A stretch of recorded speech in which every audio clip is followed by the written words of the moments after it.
मंगळवेढा भूमी संतांची या गाण्यानं महाराष्ट्राच्या समाज जीवनावर अधिराज्य केलं। याच मंगळवेढ्यात सनई चौघड्यांच्या मंगल स्वरात बसवेश्वर आणि गंगाबिका यांचा विवाह झाला। सोनपावलांनी गंगाबिका बसवेश्वरांच्या आयुष्यात आली। नियतीला हे माहीत होतं मंगळवेढ्याच्या याच शहरात बसवेश्वरांच्या आयुष्याचं खरं मंगल होणार आहे। एकदा दरबारात बसवेश्वरांनी कुणालाही वाचता न आलेल्या ताम्रपटाचं वाचन करून दाखवल्यामुळं बिज्जळ राजाला सिंहासनाखाली पुरलेली पूर्वजांची अलोट संपत्ती मिळाली। राजा अत्यंत खुश झाला। राजानं बसवेश्वरांची मंत्रीपदी बढती केली।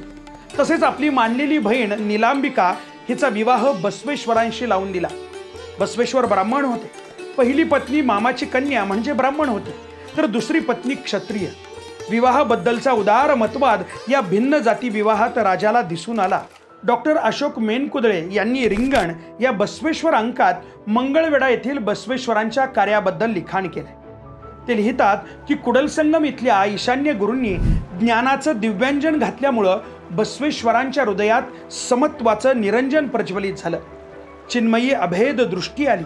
अखिल मानव जातीतल्या स्त्री पुरुषांना ते देवपुत्रच समजत। समता हेच श्रेष्ठ मानवी मूल्य मानत असल्यामुळं समतेच्या विचारांची रुजवण सर्व जाती वर्णातल्या स्त्री पुरुषात करण्यासाठी राजाच्या अनुमतीनं तेरणा नदीपासून ते भीमा कृष्णेच्या खोऱ्यात त्यांनी प्रबोधन दिंडी काढली।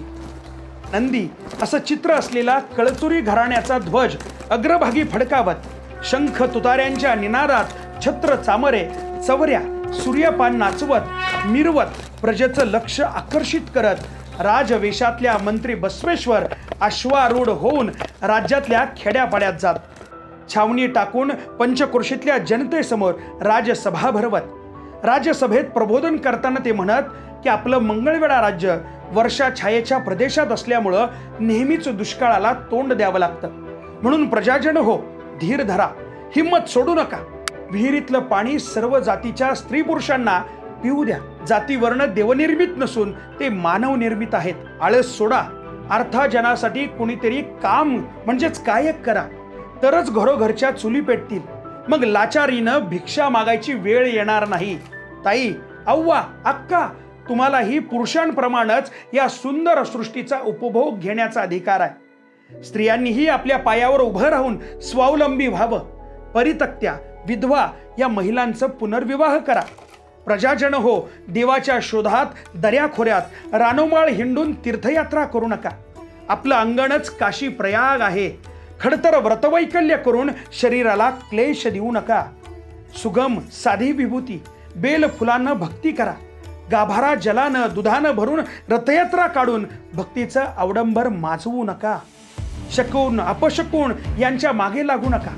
यल्लम्मा देवीला पोटाची लेकरं सोडून वाघ्या मुरळी जोगते जोगतीन देवदासी पोतराज करू नका। व्यसन जुगार सोडा। संन्यास घेऊ नका। संसारापासून पळू नका। जातीचा, पुष्ट्याचा, रजस्वलेचा, जन्माचा, मृत्यूचा विटाळ पाळू नका। सन्मार्गानं चालतो तोच खरा शरण, त्यालाच शरणार्थी म्हणून वंदन करा। आपण ज्या जगात जन्मलो ते जग माया नाही, खोटं नाही, ते सत्य आहे। मंदिरातले पुरोहित पुनर्जन्माचं स्वर्गाचं खोटं आमिष दाखवतात। प्राप्त जन्म हाच अखेरचा आहे। सदाचार हाच स्वर्ग आणि अनाचार हाच नरक होय। अशा तऱ्हेचं प्रबोधन करत समता दिंडी पुढच्या गावाच्या वेशीकडे मार्गक्रमण केलं। काही गावातल्या अस्पृश्यांकडे त्यांच्या विनंतीवरून बसवेश्वर प्रसाद भोजन स्वीकारित। त्यातून सर्व जातीतल्या लोकांना जातीभेद न पाळण्याचा संदेश दिला। करुणेच्या या वागणुकीमुळे अस्पृश्य, शूद्र, 18 पगड जातीतले स्त्री पुरुष सद्गदित झाले, आनंदी झाले। बसवेश्वर संत वृत्तीचे समाज सुधारक होते हे यातूनच लक्षात आलं लोकांना। काही स्त्री पुरुषांनी बसवराजाजवळ तक्रार केली की आम्हाला पुरोहित मंदिरात प्रवेश करू देत नाहीत। यावर त्यांनी आपल्या कल्पक बुद्धीनं पर्याय काढला। निस्पृह जंगमांना शिवलिंगाचीच अंगठ्या एवढी सुबक इष्टलिंग तयार करण्यास सांगितलं। अशा या अभिनव इष्टलिंगाची पूजा भक्ती घरी, व्यवसायस्थानी, शेतात, प्रवासात कुठेही करता येईल। जंगमाकडून श्रद्धाळू स्त्री पुरुषांना लिंग दीक्षा देण्यास प्रारंभ केला। दिवसेंदिवस संख्या वाढतच होती। मंदिर प्रवेश नसणाऱ्यांना हा नूतन देव लिंगदेव मनस्वी आवडला। मंदिर प्रवेश नसणारे सर्व जातीवर्णाचे स्त्री पुरुष आनंद विभोर होऊन अष्टप्रहर गळ्यात इष्टलिंग घालून अभिमानानं मिरवू लागले. जणू त्यांची प्रतिष्ठा वाढू लागली. इष्टलिंग भक्ती लोकप्रिय होऊ लागली.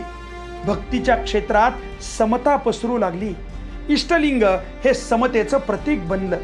अशा प्रकारे पूर्वाश्रमीची जात नष्ट होऊन प्रजा लिंगवत होऊ लागली. सर्व प्राणीमात्रांना एकाच ईश्वरानं निर्मिलेला. मग तो देव उच्च नीच असा भेदभाव कसा बरं करेल? जातीवरून स्त्री पुरुष व्यवसायातली विषमता दूर करण्यास बसवेश्वरानं प्रथम प्राधान्य दिलं.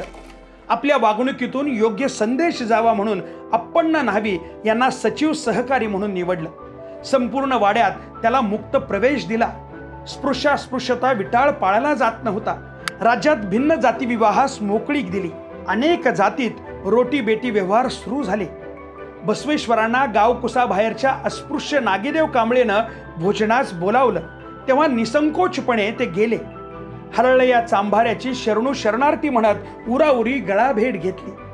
अनुभव मंडपात सर्व जातीच्या स्त्री पुरुषांना मुक्त प्रवेश होता. फक्त अर्थार्जनाच्या म्हणजे कायकाची अट होती. महालात चोरी करणाऱ्या चोराला पत्नीचे दागिने देऊन त्याचं हृदय परिवर्तन घडवून आणलं. आर्थिक समानता महत्वाची मानली. प्राणी मात्रांचीही हिंसा करण्यात येऊ नये, त्यांना मानवांप्रमाणे जगण्याचा अधिकार दिला. बसवेश्वरांचं मंगळवेढा राज्यात 1132 ते 1153 या 21 वर्ष वास्तव्य राहिलं. ज्यांना जाती निर्मूलनात रुची आहे, इष्टलिंग धारणाची इच्छा आहे, हीच समान तत्व इतर क्षेत्रात यावीत असं वाटणाऱ्या राज्यभरातल्या स्त्री पुरुषांना मंगळवेढा राज्यात बसवेश्वरांनी बोलावून घेतलं. त्यांच्यामध्ये साधक बाधक चर्चा केली. विविध पैलूंवरती चर्चा घडवून आणली. समतेची वेल कशी फोपावेल यावर मननचिंतन करत अशा समता तत्ववादी लोकांची नावं त्यांनी बरोबर घेतली. त्यामध्ये होते नागेदेव कांबळे, हडपड अप्पण्णा, लिंगम्मा, हवीन हवाळ कल्लय्या, यसद मंचन्ना, अमुगी देवाय्या आणि रामय्या, गजेश वासनाय्या, उरिलिंग देव आणि उरिलिंग पेड्डी, दानम्मा, स्वामी सिद्धरामेश्वर, धनलिंग रुद्रमुनी या सगळ्या लोकांना बसवेश्वरांनी सोबत घेतलं. समतावादी मंगळवेढा राज्यात समतेची वातावरण निर्मिती करण्यात ते सक्रिय झाले. बसवण्णांनी समतेचे विचारबीज पहिल्यांदा मंगळवेढा राज्यात पेरलं. तिथं त्यांचं 21 वर्ष वास्तव्य होतं. त्यानंतर ते कल्याण राजधानीत गेले. तिथं त्यांच्या समता चळवळीला विशेष भर आला. मंगळवेढा महाराष्ट्रात असल्यामुळंच महाराष्ट्राला याचा अभिमान वाटणं स्वाभाविक आहे. बसवेश्वरांनी मंगळवेढ्यात समताधिष्ठित मूल्यांची प्रथम ठिणगी टाकली. इथंच जगातली पहिली आध्यात्मिक लोकशाही उभी राहिली. जगातील आद्य स्त्री वाङ्मयाचा प्रारंभही शरणींच्या रूपात मंगळवेढ्यातच झाला. पुढे राजा बिज्जळ कल्याणचा चक्रवर्ती झाला.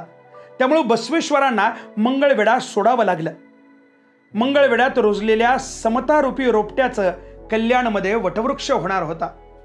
इथं अनुभव मंडप नावाची पहिली आध्यात्मिक लोकशाही बसवेश्वरांनी उभी केली. यासाठी करावा लागणारा संघर्ष नक्कीच सोपा नव्हता. इथं घडलेला प्रत्येक प्रसंग अंगावर सरसरून काटा आणतो. पुढील भागात हाच इतिहास आपण जाणून घेणार आहोत. तोपर्यंत धन्यवाद. विठ्ठला विठ्ठला विठ्ठला विठ्ठला विठ्ठला विठ्ठला